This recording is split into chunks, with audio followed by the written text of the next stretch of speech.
Olivier, bonjour. Et à deux, on est bonjour et Yachenty. Bienvenue au boudoir. Boudoir qui est votre boudoir, donc c'est on est réactif en fait à vos questions. Et vous commencez à connaître le principe, il y en a eu plusieurs avant. Et on va attaquer aujourd'hui avec, donc on avait déjà eu A, K, qu'est-ce qui suit T. AKT. Ouais, AKT. Et c'est une question de Thierry, dit le Ché, qui n'a rien d'un Bolivien, 58 ans, qui vient de Bretagne. La perfection existe-t-elle ou n'est-ce qu'un vain mot? Toute vérité est-elle bonne à dire? On dit que seule la vérité blesse. Si oui, pourquoi l'innocent doit-il se défendre? On dit que le naturel n'est plus le naturel si on en parle. L'amour est-il la plus grande des forces? Waouh! Bretagne, donc, il y a de la houle. Il y a de la houle dans toutes ces questions. Hein, il y a de l'iode dans ces questions. La perfection existe-t-elle ou n'est-ce qu'un vain mot? Mais déjà, si le mot existe, c'est qu'il il résonne quelque chose. Il résonne perfection, perfection. Peut-on être parfait que pour quelqu'un d'autre que soi-même? Est-on parfait? Recherche-t-on la perfection? Et surtout, quel est l'intérêt? Et quel est l'intérêt de le chercher, je veux dire? Oui, c'est toujours... Pour moi, en fait ce qu'on fait dans la vie, chaque acte posé est parfait. Je ne l'envisage pas dans un terme de ce que ça en découle, mais dans le moment où tu le fais, c'est parfait. Et j'en ai une preuve évidente, c'est que tu le fais. Et que je pense que chacun s'estime être loin d'être un con, ni irresponsable, ni débile dans le sens qu'il fait exactement l'inverse de ce qu'il pense. Donc chacun pose un acte, ou une réflexion, ou quoi qu'est-ce, et qu'à l'instant même où il le pose, c'est parfait. Il n'y a rien d'autre à faire, il n'y a rien d'autre à dire, c'est juste la perfection de l'instant, parce qu'on est en train de le faire. Ouais, parce qu'il n'y a pas d'autre chose qui a été... Enfin, une fois que c'est fait, c'est fait. Et oui, après, on vient donc on ne pense pas à conséquences, on ne pense pas à futur.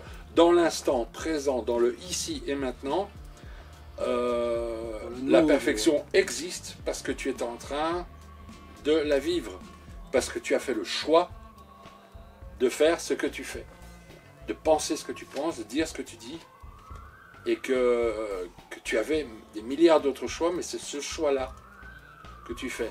Donc, au sens de la vie, au sens de ce qu'on est,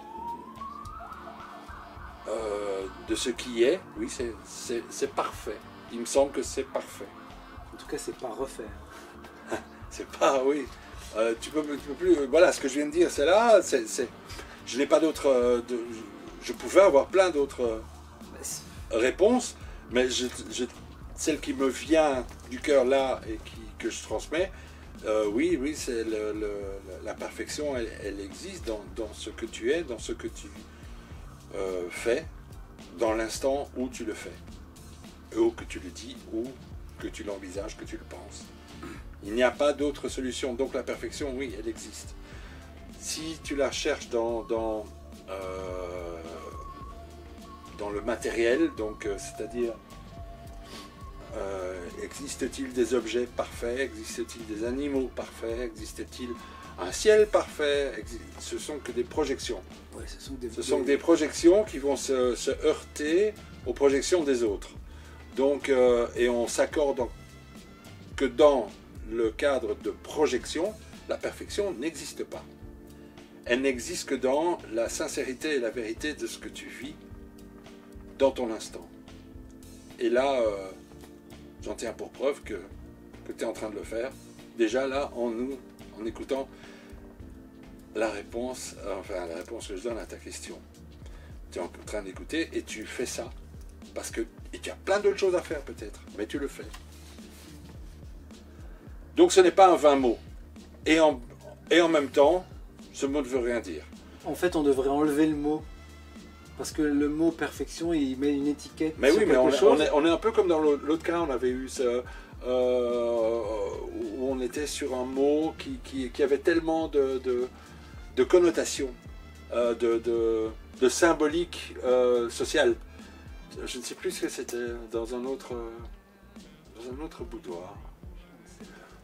Ça reviendra, c'est pas grave. Mais voilà, on est en tout cas, voilà. On est dans le mot perfection. C'est vrai, ce que tu voulais dire? il y a le côté... Mais n'enlèverons pas. Non, l'enlever, ça voudrait dire que si on l'enlève, si on l'étiquette, c'est une valeur... Enfin, c'est la perfection dans la comparaison, c'est la perfection dans le dual, dans la dualité. C'est-à-dire que c'est la perfection quand on s'estime être dépendant du reste. Et là, ça peut être un vain mot en fait. Ouais. Parce que c'est toujours, comme tu as dit, c'est des valeurs qui se percutent, c'est des croyances qui se percutent. Voilà. Alors que si tu es dans l'harmonie du tout, si tu prends la vie, si tu reviens au Big Bang, on ne peut pas regarder l'évolution de la Terre, de l'humanité, en se disant que ce n'est pas parfait, que ce n'est pas beau, parce que la vie ne veut pas du bien. Parce que si la vie nous voulait du mal, si ce n'était pas tout parfait, si ce n'était pas dans une harmonie du genre, comme dans le Tao, le Yin et Yang, si tout ne s'emboîtait pas, j'imagine que ce monde ne pourrait pas exister, puisqu'il se serait autodétruit. Là, malgré le chaos que certains observent, qu'on peut observer, ça dépend d'où on se place, ça tient quand même. Oui, et attention, hein, il existe, hein, je veux dire, là, ça ne tourne pas rond, il y a des choses qui... Cela dit, est-ce que ça devient imparfait ou on est dans la continuité d'une évolution et que chaque chose nous enseigne un peu plus sur qui on est Mais regarde, tu vas prendre un docteur. On va dire, c'est un super métier, parce qu'il sauve des vies. Ouais. Ok ? Mais s'il n'y avait pas des malades, s'il n'y avait pas des gens qui sont en train de... Enfin, des gens avec des pathologies, on n'a pas besoin de docteur. Ouais. Donc du coup, ce métier qu'on dit qui est un super beau métier, a besoin d'un côté qui n'est pas beau, on va dire. C'est-à-dire, on revient le haut ne peut pas exister sans le bas, le chaud ne peut pas exister sans le froid, etc. etc. C'est une harmonie en fait. Cela dit, oui. D'où le chaos. La maladie nous apprend aussi des choses sur... Oui. Non, mais quand tu parles de... Oui, quand tu dis oui, le chaos, n'oublions pas qu'il existe, mais en même temps, il existe dans une harmonie d'un tout. Ouais, c'est-à-dire que... je sais pas, moi... J'ai pas de trucs qui me viennent. Un beau métier, quelque chose qui rend service, quelqu'un qui fait le bien, pour qu'il existe, il y a besoin d'avoir du mal de l'autre côté pour pouvoir comparer et dire lui c'est vraiment le bienfaiteur. Il ne serait pas bienfaiteur s'il n'y avait pas de mal autour. Et donc du coup, dans ce sens-là, c'est l'harmonie du tout qui fait que le monde existe. On ne peut pas avoir de... Oui, c'est des trucs de le chaud, le froid. Tu ne peux pas connaître de chaud. Si tout était chaud, il n'y aura pas de froid. Et un truc qui me... Dans ce que tu parles, au niveau des métiers, au niveau de l'artistique par exemple, parce que rien n'a été demandé. Au niveau de l'artistique, c'est ça qui est chouette. L'art ne répond pas à un besoin, il ne répond qu'à une envie. Et la création ne se fait qu'au travers de l'envie d'un ou de plusieurs, d'un groupe, ou répond à... Est-ce que vraiment l'art ne répond pas à un besoin? Est-ce qu'on pourrait pas plutôt dire que l'art ne répond pas à un besoin à un certain niveau, mais peut-être que l'art, au contraire, répond à un besoin fondamental qui n'est pas le besoin de manger, mais un besoin de... Je sais pas, moi, tu regardes un film qui est drôle, qui a l'air anodin, a besoin de rire ou qui semble anodin, qui semble sans importance et qui pourtant a peut-être toute son importance. Oui, évidemment, de toute façon. Tu vois, Voilà. non, mais... Non, je sais, c'est pour ça que je posais la question. Je n'ai pas de réponse. Je suis sûr qu'il existe des traités sur pourquoi l'art que je n'ai pas lu.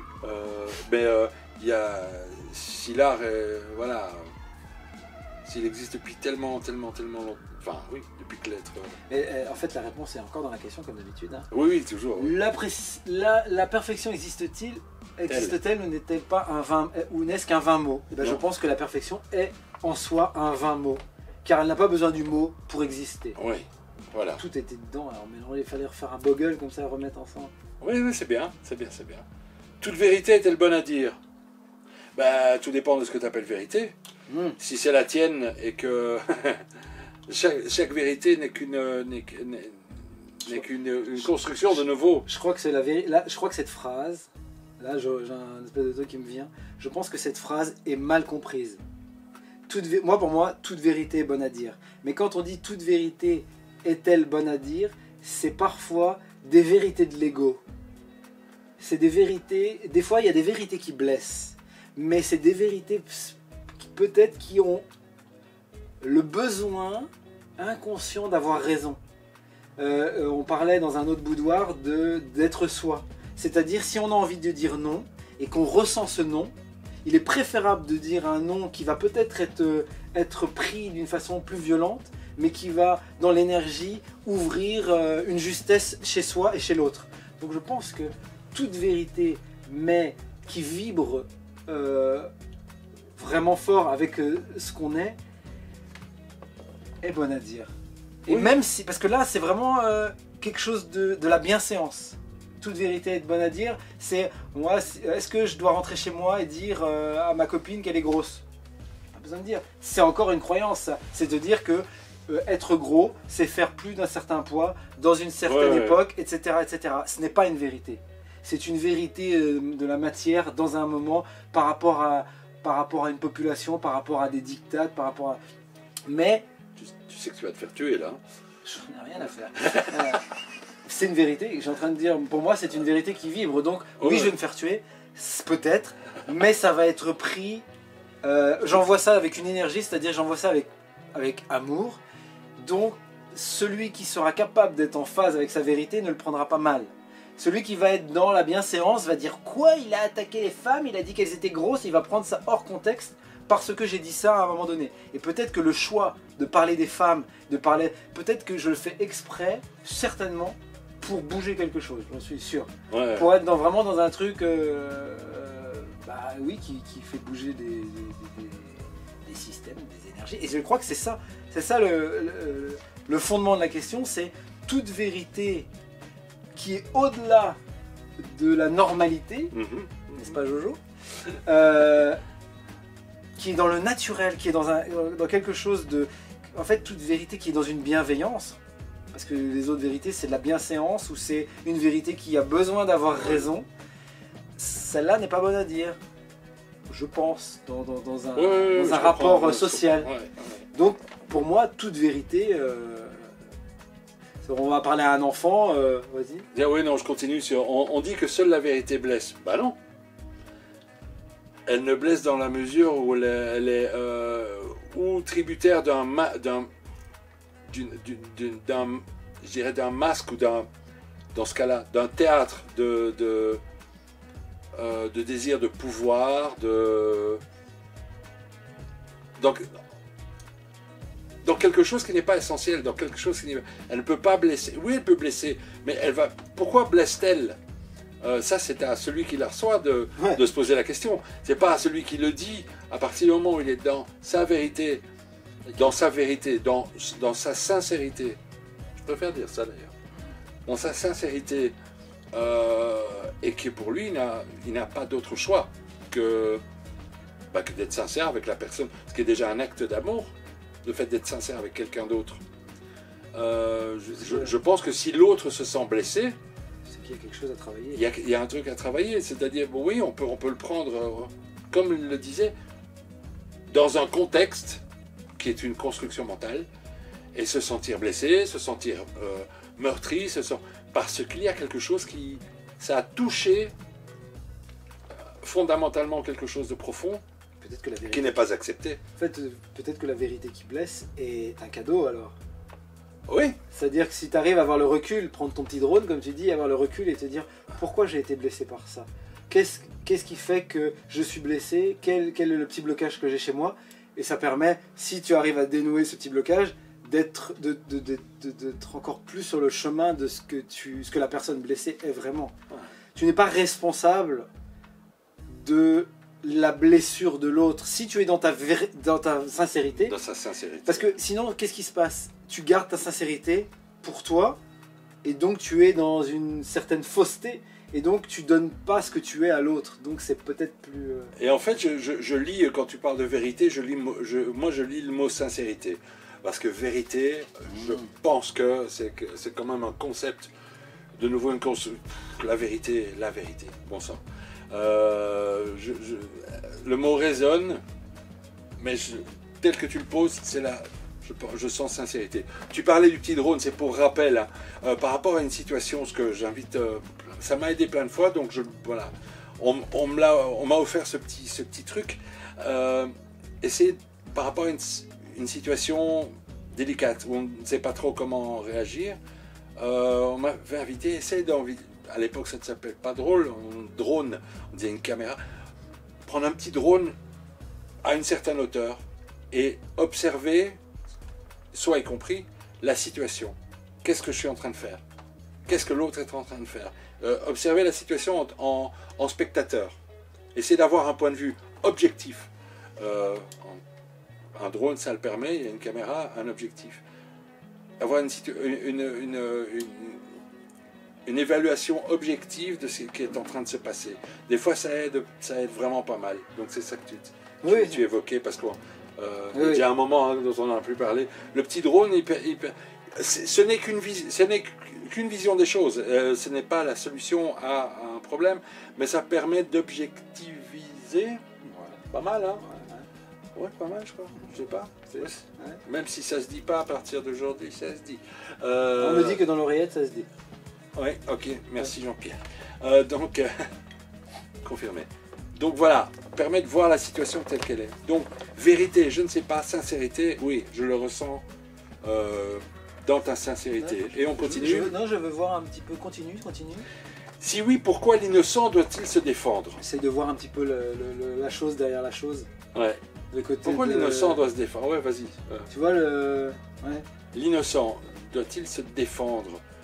En fait, il y a vraiment une question... Là, en fait, tout ça, c'est beaucoup l'injustice, un peu. Là. Oui, on est dans le grand thème de l'injustice. Le manque de légitimité, un peu. De vouloir être un peu la bonne personne. Oui. Je crois qu'il y a vraiment un truc de... Est-ce qu'on peut être la bonne personne? En tout, hein, moi, ce que je vois. Est-ce qu'on peut être la bonne personne? Je crois qu'il faut surtout pas chercher à être la bonne personne. Parce qu'il y a, tu vois, l'innocence, est-ce que la perfection... Par rapport à l'innocence doit se défendre. En es-tu vraiment certain, Thierry?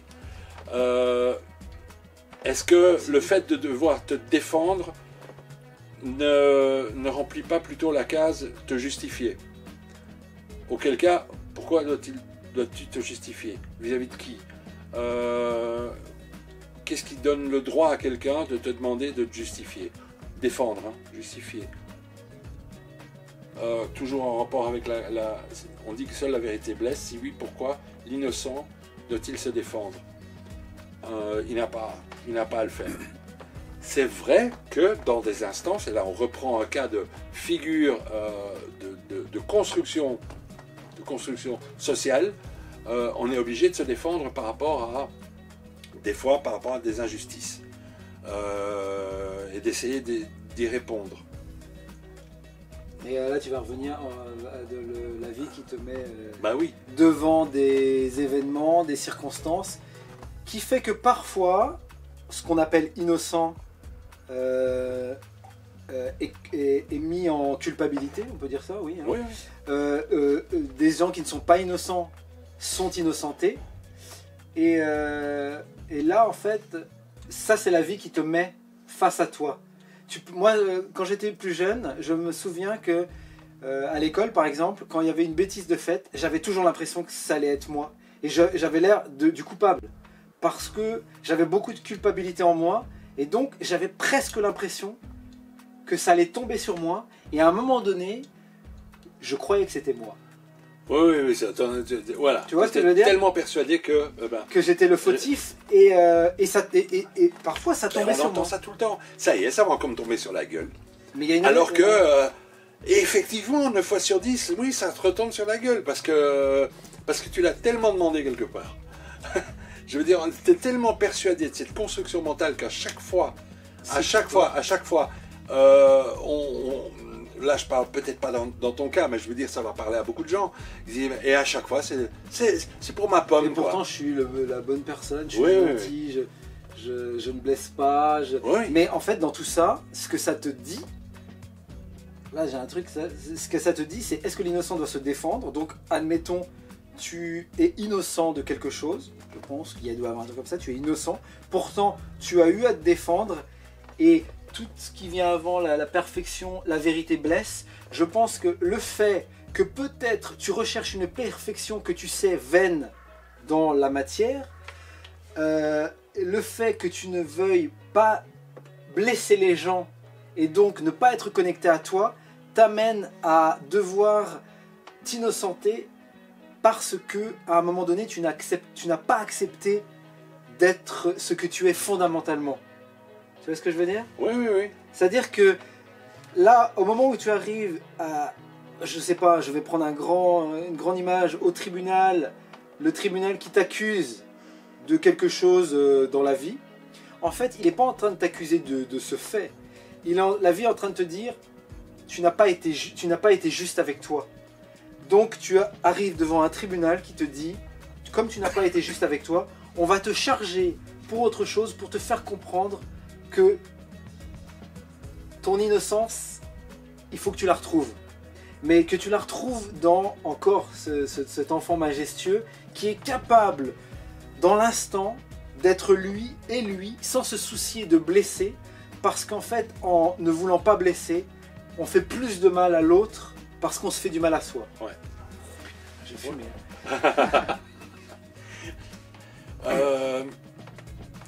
Je suis... Voilà. Non. Rien à dire. 3 petits points qui sortent de ma bouche. On dit que le naturel n'est plus le naturel si on en parle. C'est pas naturel ce que tu me demandes. 100% coton. Non, je ne sais pas. Je ne sais pas trop. Bien sûr, on peut parler de nature, on peut parler de tout. Oui, ah non. On est de nouveau dans la justification. En fait, oui, un acte naturel. Je le vois comme ça. Peut-être je me suis trompé, tu me le diras, Thierry. T'as vu, je t'ai fait plaisir la semaine passée. Tu vois, je t'ai fait un acte. Je t'ai aidé. On vient en connexion avec Jojo là. Ah, Joël. Ce n'est pas un acte naturel, Joël. Oui. C'est un acte normal. Un acte normal, un acte naturel. Un acte naturel n'a pas besoin de mots en fait. Non, ben non, il existe par lui-même. Donc, si tu as envie d'en parler, oui, bien sûr. Oui. Mais pas dans le cadre d'une justification ou alors d'une demande de réparation, par exemple. L'acte naturel est... Mais la semaine passée, je t'ai aidé, pourquoi tu m'aides pas maintenant?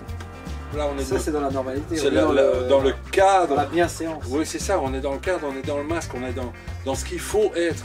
D'ailleurs, le faux, faux de falloir. Hein, la perfection et le naturel. Qui est très faux. La perfection et le naturel, c'est des amis. L'acte naturel, c'est peut-être ça la perfection. C'est-à-dire qu'un acte naturel n'a pas besoin de se justifier. Ben voilà, on n'est pas en train de toute façon, voilà, tu nous as posé une question d'une façon naturelle et parfaite, et on est en train de te répondre dans la plus perfectible naturalisation de nos... En fait, un acte naturel pourrait se transformer dans la justification. C'est-à-dire, à trop justifier le naturel, il pourrait devenir un peu pernicieux. Je ne sais pas si je m'exprime bien.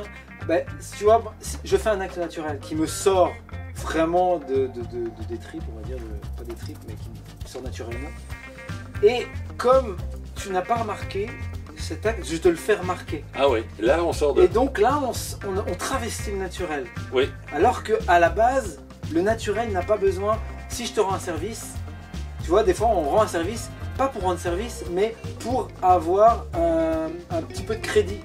Et quand je dis crédit, c'est avoir 2-3 jetons pour que tu me rendes service en échange. Ouais. Et le jour où tu me rends pas service, je ne trouve pas ça, normal. Ouais. Alors que mon acte, à la base, se devait d'être naturel, mais il n'était pas naturel. Non. Il rentrait dans une normalité, c'est-à-dire, je vais lui rendre service, et normalement, je pourrais lui demander ce que je veux. Et je pense que, à mon avis, le naturel, inconsciemment, revient avec tout le reste. J'ai agi d'une façon naturelle, et je l'ai transformé dans une normalité, et l'innocent, enfin tu vois, tout s'imbrique un peu.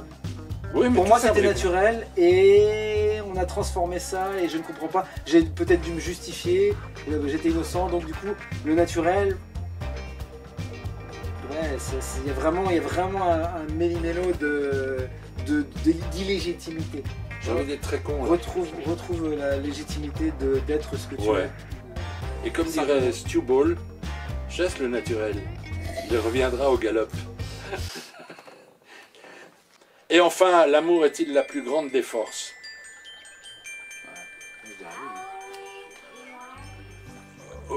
Oui, et quand tu dis la plus grande, c'est la force. Ouais, après, il n'y a pas de plus grand. Je veux dire, la plus grande. Il n'y a que ça.